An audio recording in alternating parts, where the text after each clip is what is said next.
Man, just like America. Just like America. And even back then, you had different races messing with each other back then. Yeah, because that's, I mean, Rome is just like America. You had, if you was a Moabite and you had it going on, and you was living under Rome, and you seen a Elamite that looked good to you, with, you know, you say, hey, what's up? And if she didn't care about staying true to her nationality, then you was a Moabite with an Elamite, just like that. The same, and of course, we know Jake was the gladiators, man. Jake, it wasn't nothing for Jake to pull him something, man. Nothing. But the thing about it is, a lot of Jake were not free in the Roman Empire. Paul just happened to be one that was born free. Some bought their freedom, some were made free after they served out their sentence, whatever it was. But I mean, just in this society here, we're so-called born free, but we have just as much freedom as Paul had back then.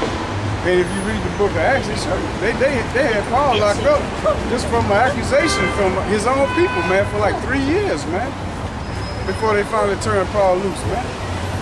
So chew on that freedom. The same thing can happen to you right here in America. Same thing. Like I brought out earlier, let your woman call and say, he raped me, and you ain't even touched it. Guess how long you gonna be down there before you can prove your innocence? It might be 10, 20 years. Like so many get out right now. Get exonerated 10, 20, 30 years, man. Been falsely accused, locked up.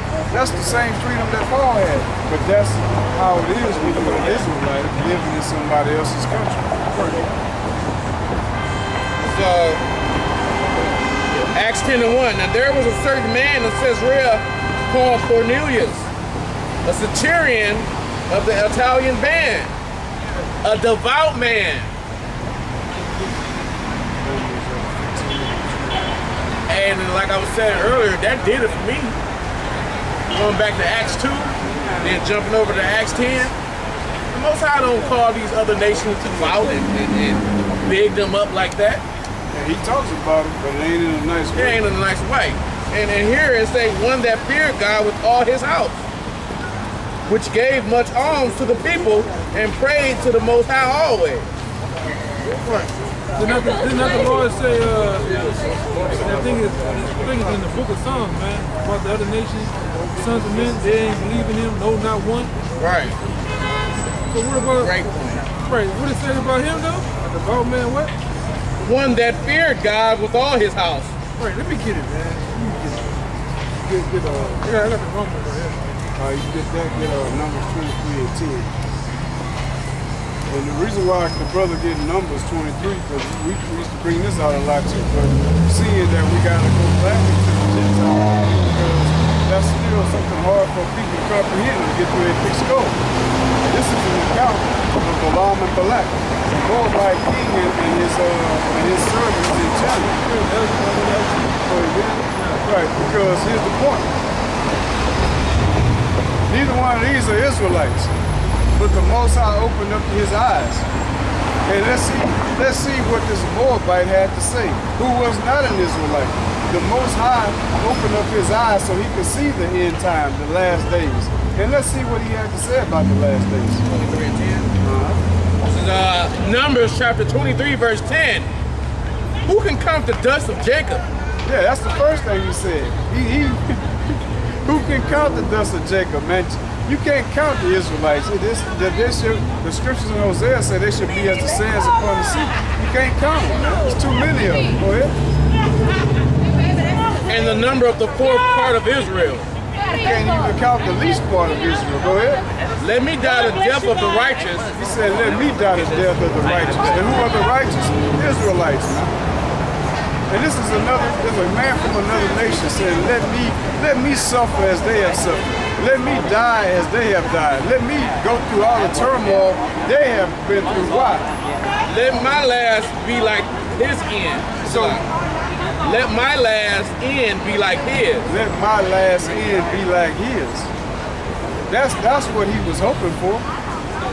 But it ain't. And Balak said unto Balaam, What hast thou done unto me? What have you done? Balaam, I ask you to curse this. I ask you to make sure that they do not prosper, that they're cursed. It's going to remind me of the scripture when it said about Gad. How Gad going to overcome at the end. That's right. That's right. And it is, man. Yeah. That's right. God, along with the whole house of Israel, going to overcome. We're going to be the rulers. We're going to be on top, man. And not by our own might either. And that's why he said, I wish my end was basically like this, because we're going to overcome and be on top, man. Right, read it again from the top. Okay. Numbers 23 and 10. Who can count the dust of Jacob and the number of the fourth part of Israel? Let me die the death of the righteous, and let my last end be like his. Right, he said, let my last end be like his. But it ain't going to be like his. Go ahead and read the next verse and jump to 20. Go ahead. And Balak said unto Balaam, what hast thou done unto me? I took thee to curse my enemies, and behold, thou hast blessed them altogether. No, he didn't say, oh man, so all I gotta do is be like Israel and I can have a good end like that too. I can be adopted. He didn't say none of that, man. Right. He was like, no, what have you done, man? No, curse them, don't bless them. You my servant, what are you doing? Jump to verse 23. Verse 20. This is what he was doing, man. Sure. And he told the king what he was doing. Surely there is no enchantment against Jacob. I can't curse them, man. The Most High have opened my eyes and I've seen what the Creator has showed me. You cannot curse his people. Only he can curse them. Right. Go ahead, man. Neither is there any divination against Israel. Right, you can't put a spell on God's people. You can't wish them ill will unless the Heavenly Father has already done it. They are his possession. He does with them as he sees fit, not with anybody. The so-called white man couldn't put us in slavery except the Heavenly Father said, this is what I see fit. And he said in the scripture, I gave you over to your enemies, man. I gave you up. He said, yeah, I was wroth with my people. Yeah, it wasn't by the white man's own power, man. We brought it out a while back. Jacob would have took the white man out, man. The Lord, like the Lord said, it had to be a falling away what? Falling away first. And if we ain't falling away, man, the best example is this, man. You ain't even got a black convenience store in your own neighborhood, man. You bonehead so-called Negroes, y'all can't even come together to shut down a Korean store in your neighborhood by just not going there. Right. Black woman cussing out.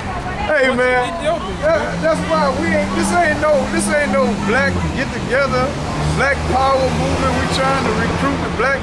Man, the hell with you Negroes, man. Right. We ain't trying to help you, man. You gotta want to help yourself. And then it's between you and the Most High for that, man. I'm just here saying this is the way walk in it. I'm that brother that's born for adversity, man. All I'm trying to do is say, hey, man, you going a little to the left. Too much to the right. Put your ass back on that straight and narrow. By the time it's over with, you gonna hate me too. But long as I did what I was supposed to do, got your blood off my hands. But y'all understand what this truth is about. It disciplines you, man. It teaches you how to be upright, deal like men. Something that we ain't learning in this society. You ain't learn how to deal like no man from your mama, man.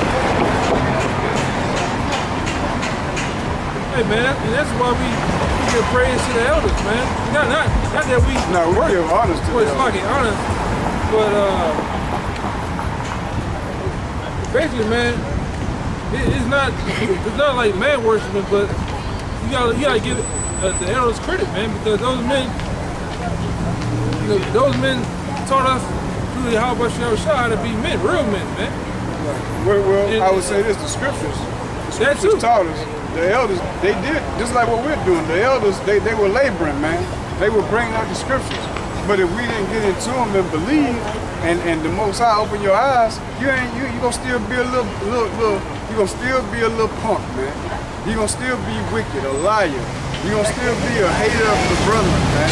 You gonna still be screaming out rocker to your brother. Because that's how you learn in this society, how to hate your brother. Oh man, we tripping over here. Oh, brother, we bloods over here. We vice lords over here. But now we folk. I mean, all this old envy shit, man. That's all the fuck you learn in America, man. That's all y'all learn. Some old Willie Lynch teachers. Let's just be real about it, man. When you come to this truth, all that's over with, man. Ain't no more. I'm from the north side, I'm from the south side. I'm from Chicago, we don't mess with California. Hey, all that's over with. Because you're dealing with all types of personalities, and that's where you really begin to grow in this truth. Let it really be told when you interact with the other brothers. And you start to see the different personalities, and some brothers be puffed up, some brothers be still on that straight nigga shit, because they great in the scriptures, but in real life they failures, man. Right. They fucked up. Some brothers can't stand to be around some of them. And some brothers are raised with their quote unquote bougie, man. Because what? They got some brothers, when they come around you, they ain't come around you just to say, hey brother, how you been doing? They coming around you just to see if they can find some fault against you. That too. That's not a real brother, man. But this word grows you up out of that. So if you still doing that, you ain't right, man. You gotta get your act together, man. Yeah, that's why I said they got, the different personalities, man. You got some brothers, they were raised. Hey, look like that brother had a piece of bacon in his beard, man. Yeah, hey, you got guys that pretty much raised with, like I said, quote unquote bougie. You got some brothers that was raised in the projects and rough and hard, man. But you gotta make it work together. You gotta adapt to that brother. You gotta be uncomfortable. You gotta be uncomfortable, man, and deal with it. Right. And I see it all the time, man. Some brothers might visit another brother's house, and here go his woman. I don't like him. He too loud. He too this. He drank too much. Hey man, if you that brother with your woman trying to tell you about some other brothers, hey man, you need to get an order, man. The elders already told you, when your brother's around, what the hell is your woman even doing, seen or heard? Well, what is she? She shouldn't even be smelt. Your woman, she ain't part of the brotherhood. she your woman. Simple and plain, man. But some of you young brothers, man, y'all gotta grow into that. Y'all never dealt with this before, so it's the first time for y'all. So y'all don't really understand. And we're not saying that brothers gonna be messing with your woman, but it could happen. It happened in the old school. Woe unto that brother that do that shit, because the Most High will destroy him. But everybody in the truth ain't right, man. That's all we're trying to tell you, man. Everybody that say Yahweh should be ain't right, man. But guess what? You still deal with them, man. You still deal with them to the best of your ability until the Spirit just tell you, hey, you can't deal with this person no more. You think Paul still deal with them guys that robbed him? That beat him? Alright. You think Paul still dealt with those guys that was after his life? He was knocking on their door the next day. Hey, I know y'all tried to kill him the other day, man, but let's break bread together, brothers. No, man, neither am I trying to break bread with somebody calling themselves a brother, and they going to have me like John the Baptist with my head on the platter. I ain't fucking with them guys, man. For what? For what? Go ahead and get on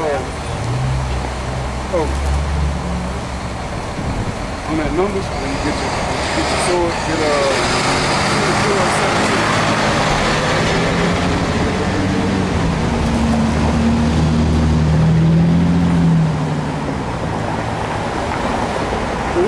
But we ain't really worried about you guys still stumbling over Cornelius, man, because we, at this point in time, we see what's going on. Romans chapter 2, we start at 28. Oh, you want to give us